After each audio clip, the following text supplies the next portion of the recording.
Today I'm going to talk about how to use group based on a CR role in approval mapping. What is this configuration about? This is new option available since BMC Remedy 9104 in approval mapping for change management. This configuration will generate the approval to the support group people with functional role infrastructure change approval if that support group is related with the asset with particular role type and we have approval mapping for the same. Then you have to relate the asset in a change request in order to have that approval generated. How to configure this? Go to Application Administration Console, Custom Configuration, Change Management, Approvals, Approval Mapping. Then create a new mapping for use group based on a CR role and select the same relationship or role type. This is how it looks in approval mapping. You go to the asset management, you select the asset which will you be relating in the change request.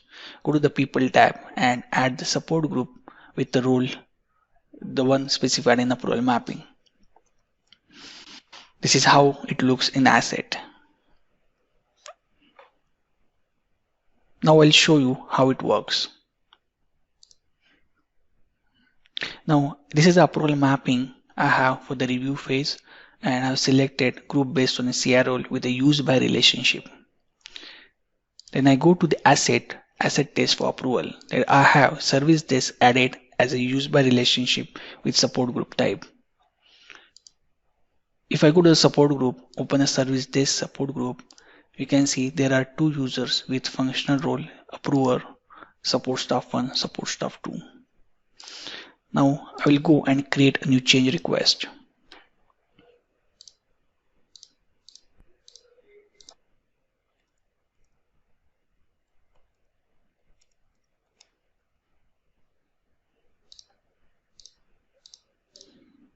I submitted a change request.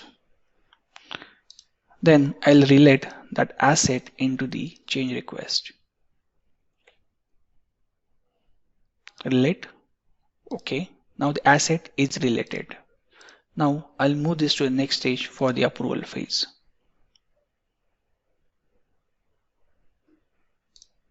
Now you will see the approval is generated for the service desk support group for these two users. Thank you.